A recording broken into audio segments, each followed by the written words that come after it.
I'm here to do my head to toe assessment. Here's my ID, 360 of the room.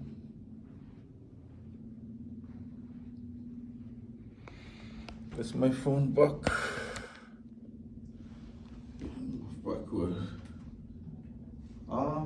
So my name is Akinbayo. I'm a student nurse of Seneca. I am here to do head to toe assessment.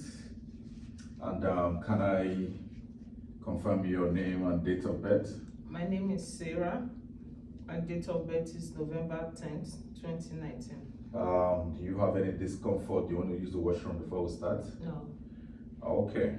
Any questions? No. All right. Do you give consent? Yeah. You give consent? All right. I'm going to provide privacy, and I'm going to clean my stethoscope. Gonna clean my stethoscope, and I am going to start by doing general survey of my patient. I observe that her skin looks okay. There's no lesion, no odor, and everything looks good. Okay. I also see that her body structure is symmetrical, and posture is upright with no deformities. I see that her facial expression is relaxed, and it's also calm.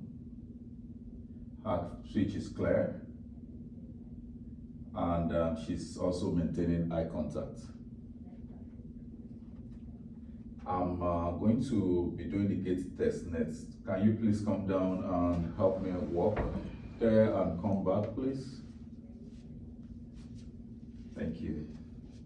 I see that my patient's gait is steady and balanced.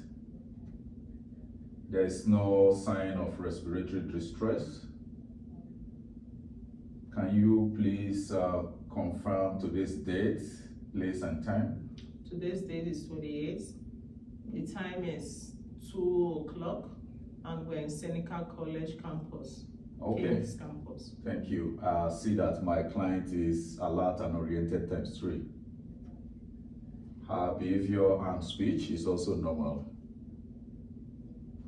I'm going to be testing for cranial nerve 7, which is the facial nerve. I'm going to start by asking you to smile.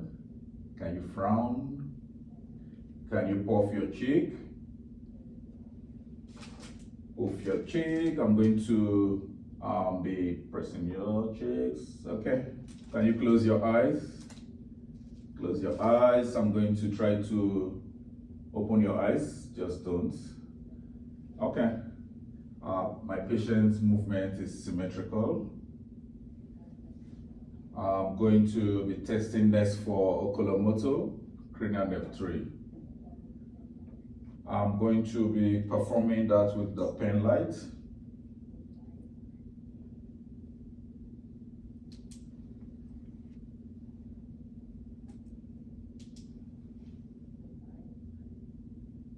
The pupil size is 2 mm.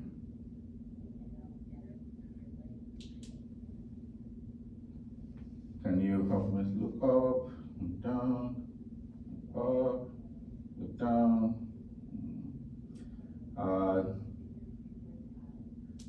My patient's pupil is 2 mm. It's equal, round, and it's reactive to light and accommodation. Okay. I am next going to be testing for hearing with a whisper test. I'm going to sound some whispers to you. Can you help me close this ear? Just repeat after me, okay? Doctor. Mother. Father. Thank you. I'm going to be doing the other side. Help me close the other ear. Mama. Father. Papa. Thank you. My patient's hearing is intact bilaterally. I'm going to be be assessing the nose. I see that her nose is midline. There's no discharge on both sides. I'm next going to be checking for cranial nerve 9 and cranial nerve 10. So the cranial nerve 9 is glossopharyngeal and the 10 is vagus. So can you help me say ah? Ah. I'm going to be using a tongue depressor to check for gag reflex. I notice, let me see. Yeah, I noticed that the uvula and the soft palate rise midline and it's symmetrical. And it's symmetrical. I am next going to inspecting her arms. Her arms appear symmetrical. The color is even and there's no lesion and there's no scars. I'm going to next palpate her arms. There's no tenderness, no edema, no masses.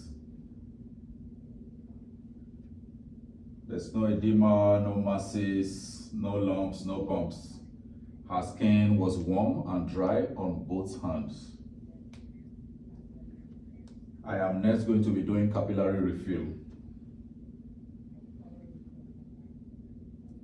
The color returns under 2 seconds bilaterally. I'm going to be palpating her radial and brachial pulse.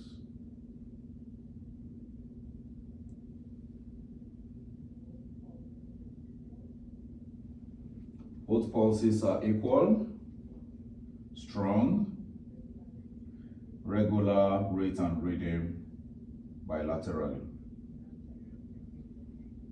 I'm going to next check for range of motion. Can you help me flex your elbows? Extend. Supination and pronation. Can you squeeze my hands? I'm going to be checking for strength. My patient's grip strength is equal bilaterally and I did not observe any pain. I did not observe any crepitation and my patient did not observe any pain. I'm next going to be inspecting her legs. I don't see any lesion, no scars, no lumps, no bumps. Her color is even and I don't see any deformities. I'm going to be palpating the legs. Her legs are warm. No edema, no tenderness, no lesion, no bruises, no deformities. I'm next going to be checking for capillary refill. The capillary refill is less than 2 seconds. I'm next going to be palpating her dorsalis pedis. And I'm also going to be palpating the posterior tibialis.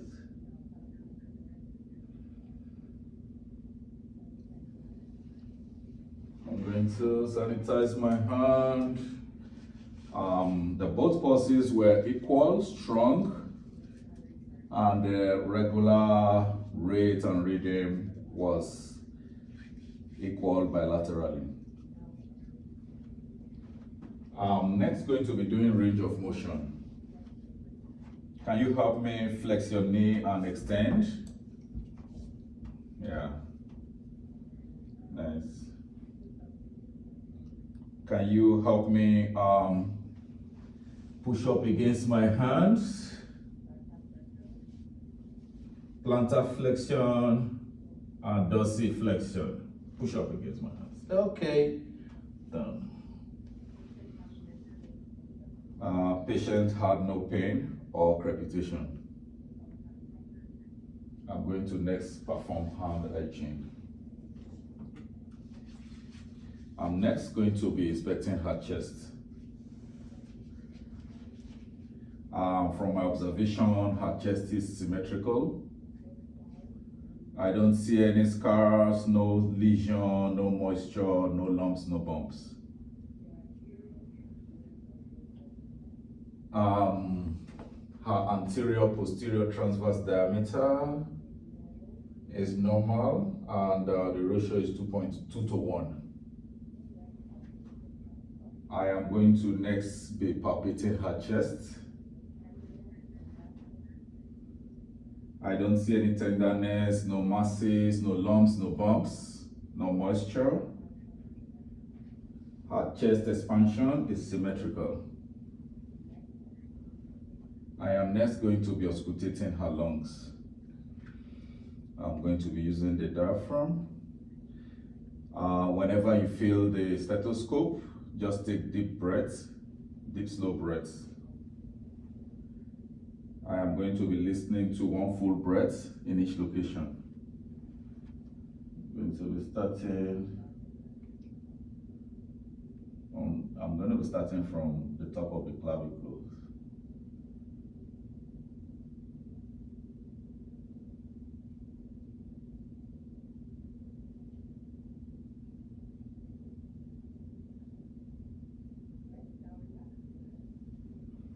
The breath sounds are clear. The breath sounds are clear. The bronchial vesicular, and the vesicular sounds were heard at the normal location, and I did not hear any adventitious sounds.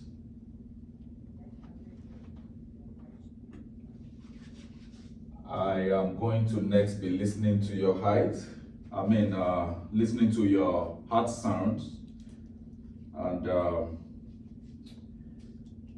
just need you to help me sit here so that we can be closer to the camera.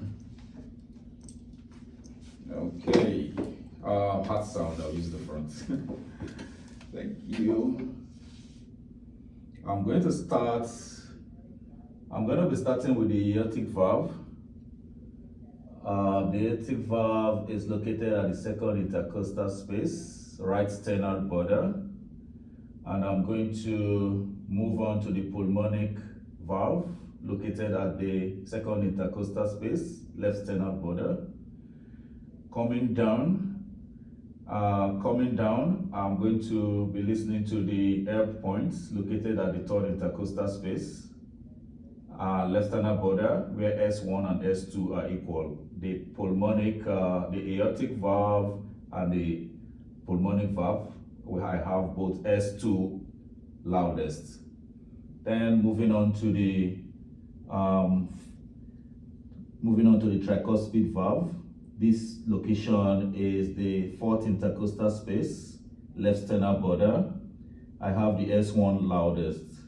Moving on to the mitral, this is located at the fifth intercostal space, left of the mid-clavicular line. I have S1 also loudest. This is where I would also listen to the apical pulse, and the pulse is strong and regular. I am going to also be using the bell side to be listening to any extra sounds. I'm going to be starting with the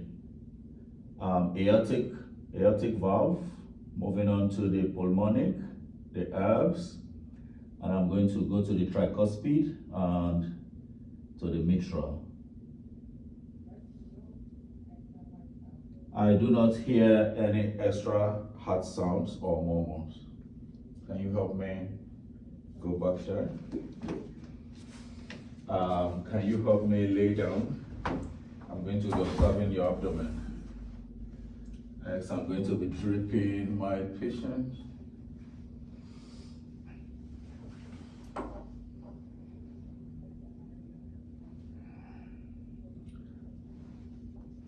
I'm I'm going to be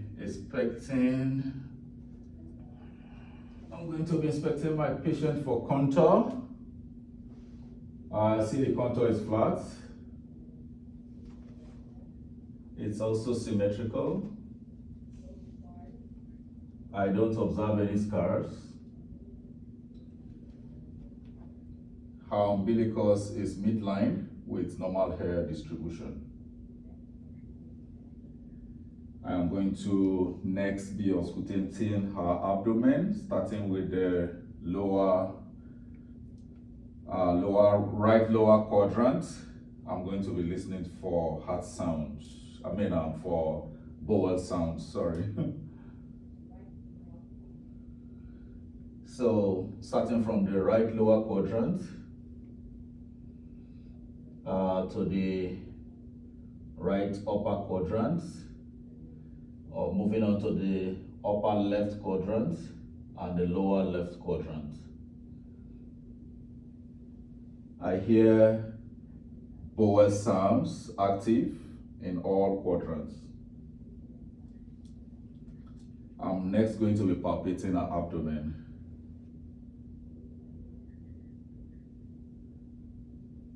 I don't feel any tenderness and I don't feel any masses, no lumps, no bumps.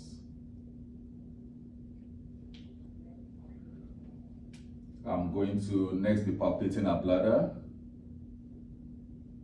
Her bladder is located under the umbilicus point and above the pelvic bone. I don't feel any distinction and there's no tenderness.